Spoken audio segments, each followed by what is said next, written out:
You know what I want? A new Nier game. And what the hell? You guys want Yoko Taro for Dragon Quest? No, kiss my ass, man. I want a new Nier game.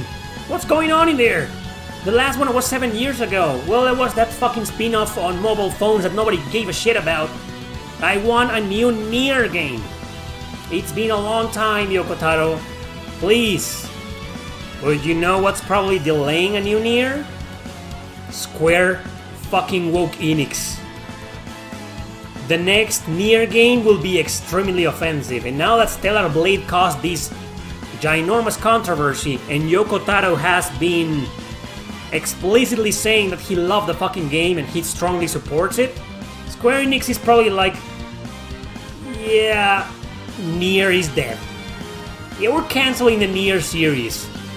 Yoko Taro, it was nice working with you all these years, but you're too politically incorrect for modern audiences, for the snowflake generation. So, thanks, man.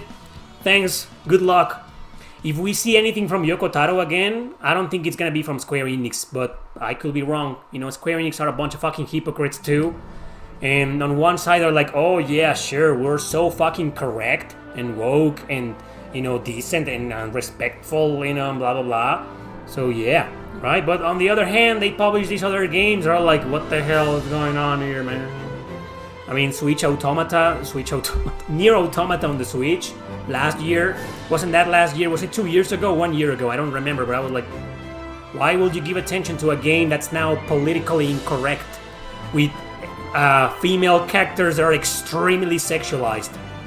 Oh no, that's a problem, right? From nowadays, Square Enix, what are you gonna do? So yeah, I don't think Nier, we'll ever see Nier again, but I don't know what's gonna happen then. Hopefully we will, but if we do and it's published by Square Enix, expect the worst. Expect Nier Snowflake. It's gonna be called Nier Woke. So what's wrong with Stellar Blade, someone asks? Nothing whatsoever, just a bunch of people trying to make dramas about the sexualization of the main character and her sexy outfits. And that's it. In fact, there's a possibility that all of this has been staged by both sides just to give publicity to the game. Because bad publicity, bad press is still press. And the game is getting a shit ton of press. And it hasn't stopped. The game was released 2 weeks ago, and people are still talking about it, fighting over it. It's getting a crap ton of attention. Wow, isn't that convenient? I'm just saying that sometimes controversies and dramas are made on purpose by the higher-ups to draw a lot of attention to a video game. I'm not cheating on Stellar Blade, I support it, and I'm against censorship, but I just consider the possibility that all of this is a big fucking lie and a stage just to draw a lot of attention to the game. It's a possibility, people. I'm not saying it's a fact or that's what I believe. Okay, it's just something to consider. Nier Automata, going back to my Nier argument, you know, I always felt it was kind of the same. Like, it was just that. There wasn't a lot of criticism back then. This game came out in 2017. Woke bullshit was barely a thing back then. So, barely anyone complained about it. But I do remember reading some, seeing some drama, small drama about it. Like, oh my god, the girls are portrayed as extremely beautiful and sexy with impossible bodies, you know, and that's wrong. Well, that was just a really small minority of people bitching about it. The game sold over 5 million copies. Sex sells. That's a universal fact. It fucking sells. But yeah, creating these kinds of controversies.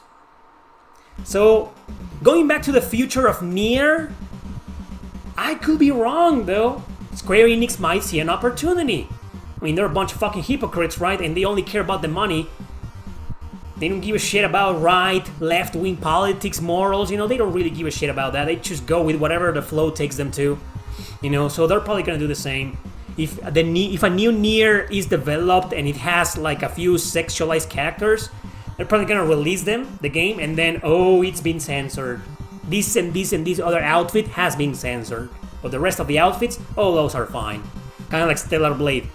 So, man, maybe I'm wrong, you know, a new Nier isn't out of the picture, because Square Enix knows that it's still gonna sell a lot, and if there's a controversy about the sexualization and whatnot, it's still gonna get a lot of attention, it's still gonna sell millions of copies, and it'll be a success.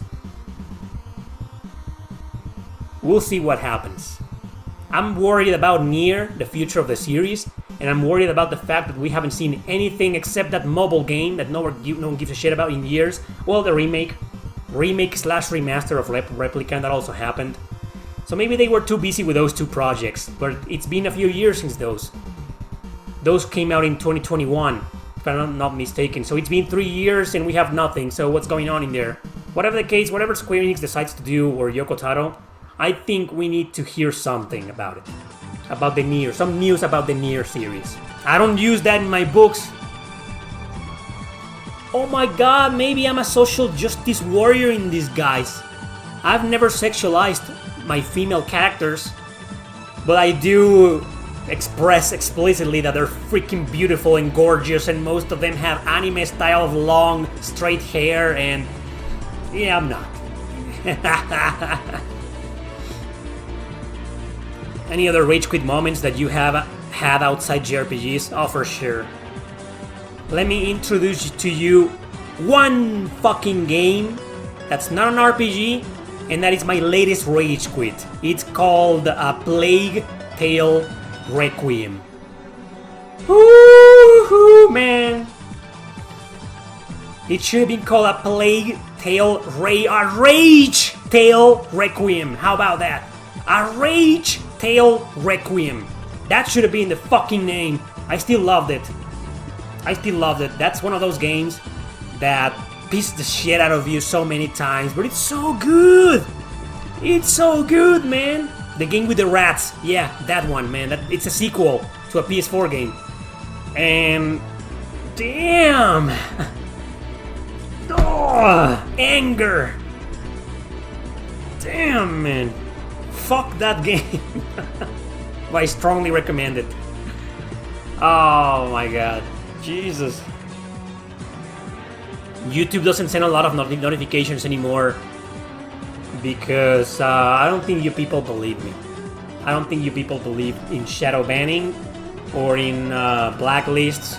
We're all on a blacklist. People like me who speak against politics and criticize YouTube's censorship and politics, we are all not 100% shadow banned, otherwise we wouldn't be here anymore. My videos will have 100 views each, that's extreme shadow banning.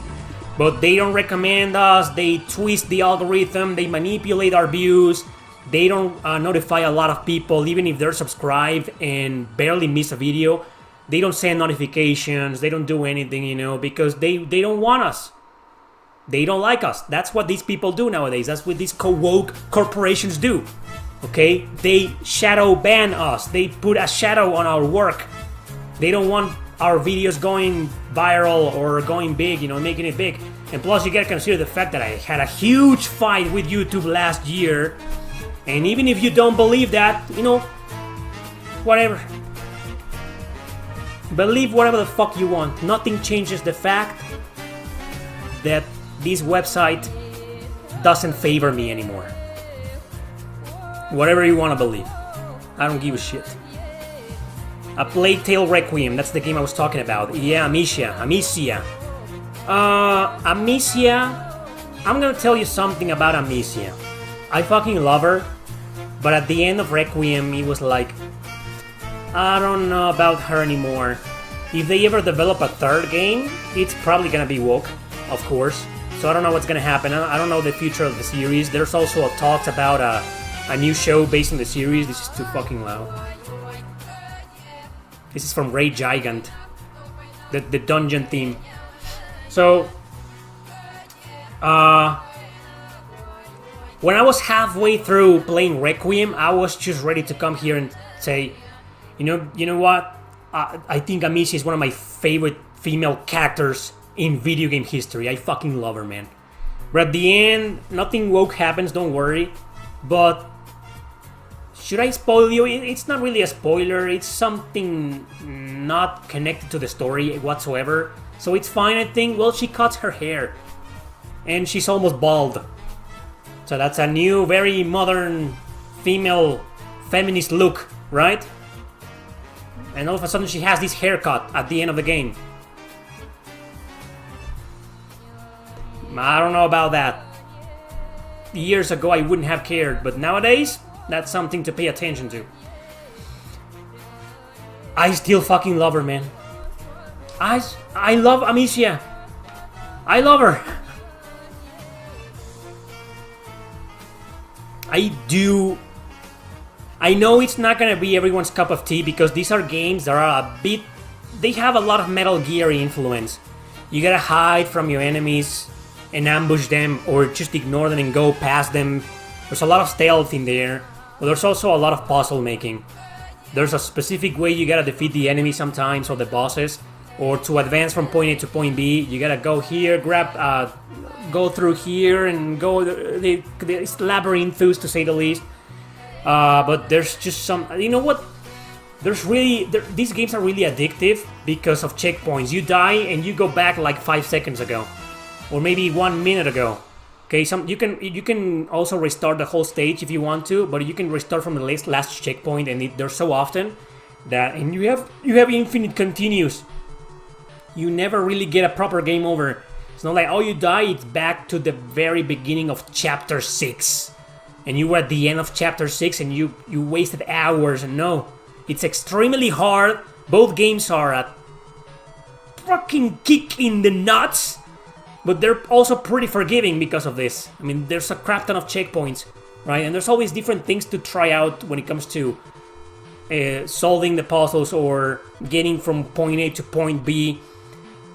I'm such a fanboy, guys. You might see me covering them in a video or two, one of these days.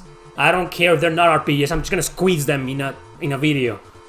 There'll be like, oh, surprise! These are not RPGs, but I'm gonna talk about them. I don't give a shit because I'm such a fanboy of A Plague Tale 1 and 2.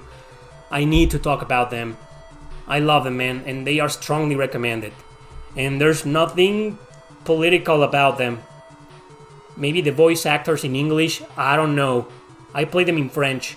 Even though the lip sync of the characters is programmed to follow the English script. But these are games that take place in France, and they were written by French people, French developers. So I feel like it's more...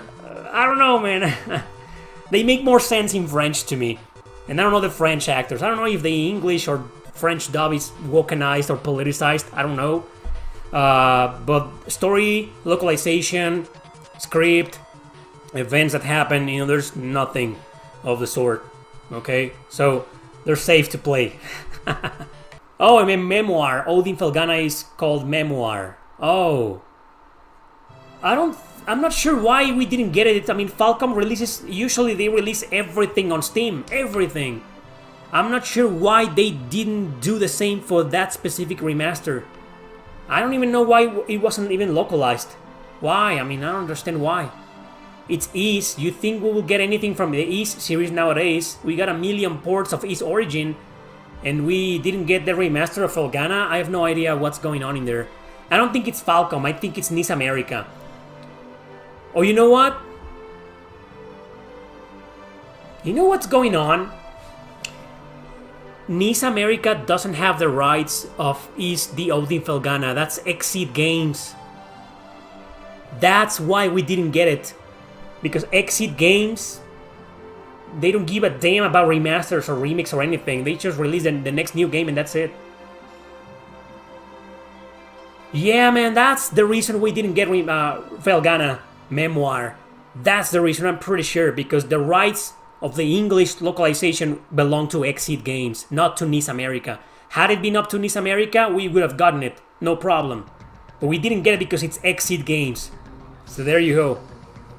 So the answer is no, I don't think we'll get it because these guys, I don't know, Marvelous owns Exceed Games and apparently they have no interest in remastering games.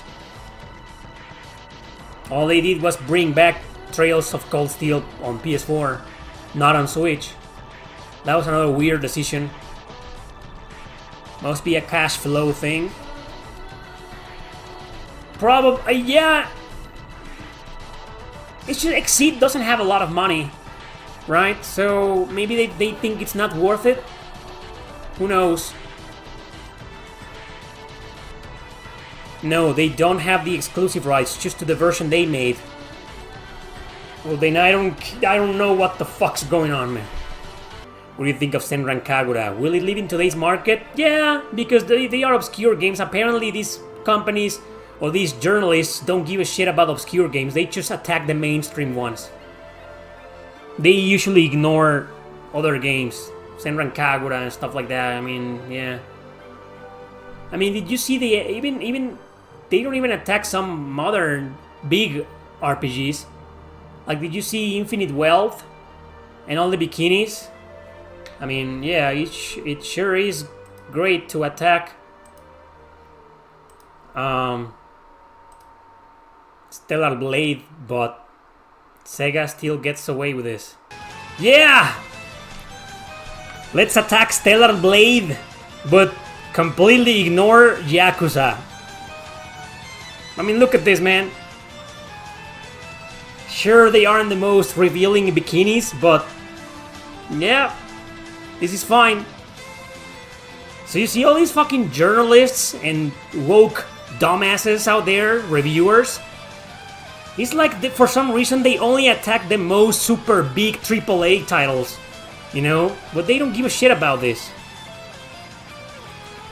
Did you see the sexy outfits in Persona 3 Reload? You do get them at some point for Mitsuru and for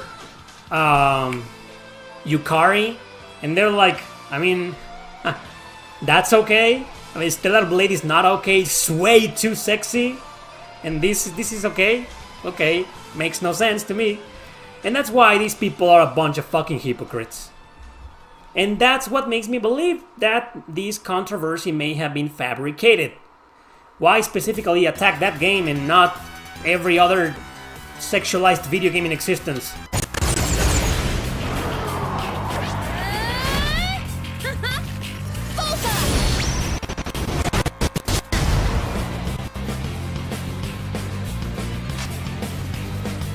So you see, Persona 3 wasn't as censored as you thought. Yukari is flat though. Well, Yukari was flat in the original, too.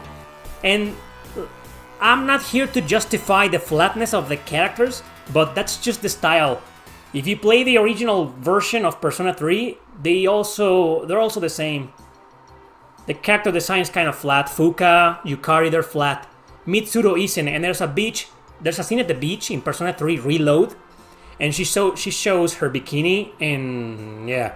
The boobs are of regular size, not flat, and they show that. So, come on people, it's just a bunch of imbeciles attacking Stellar Blade. Everything else is just the same. It's just the really, really huge AAA games, I think. And barely any of these dumbasses is looking at JRPGs. Still a lot of sexiness. Persona 3 is criticized for the translation. Yeah. Not the sexiness, apparently. Mitsuru and Aigis had breasts in the original Persona 3. They have breasts too in the remake. And have you seen how, when there's an all-out attack with Aigis, how they make a shot of her ass when she runs towards the enemies? They don't do the same for Mitsuru and Yukari, but they don't have a problem with... I don't know, maybe it's the same duality. It's just there's a lot of duality when it comes to Atlus and Segatlus. Both games you mentioned, like a Dragon and Persona 3, are turn-based, and surveys have shown that a majority of young gamers just don't care about turn-based. Dude, they still sold millions of copies. Millions! Who gives a shit if young gamers don't care about them? Who gives a fuck, man? They sold millions of copies in just 1 or 2 weeks. Have you played Baten Kaitos Remastered? Barely. That's another game in my... I want a copy of that game. I almost got it. I think I saw it for like $40. The Switch version. But I was like, please. I don't know. It's probably not going to happen. But Bandai Namco, please. release it on PS5 or PS4 at least. It's not gonna happen, is it? I mean, Square didn't do the same with Chrono Cross. Only physical version is the Switch version. No PS4, no PS5 version. Just Switch. And that was PlayAsia. That wasn't even Square Enix. That was just some people in there. I was like, yeah, I'm gonna release this game on the Switch because I love the Switch. PS4, no, fuck the PS4, man. Just Switch. Bandai Namco was of the same mentality. But I have a feeling, I could be wrong though, that Nintendo was involved in that decision. That Baten Kaitos 1 and 2 were originally exclusives to the GameCube. So maybe Nintendo owns the rights. I don't know, maybe Nintendo told Bandai Namco, sure, you can remaster your game, but it's only gonna be on Switch. No, it's not even on PC. I think Bandai Namco, man, what? I don't understand. Bandai Namco is like the modern Sega. Remember all of those really stupid business decisions Sega did in the 90s? Bandai Namco is the new Sega, man. It's like, what? I mean, what's going on? It's so obvious there's a lot of money waiting to be done with these certain games being released or remastered or remade, and they just, no, what do they do? They remastered Tales of Symphonia and it fucking fails. Bravo. That's Sega, 90s Sega level of bullshit. Level of idiocy. What's going on, Namco, really? Xenosaga? Oh, nobody gives shit about that. Let's just... Fuck Xenosaga. Fuck the Tales games. Baten Kaitos! Here it is. I mean, thank you for that. Seriously, but... Exclusive to the Switch.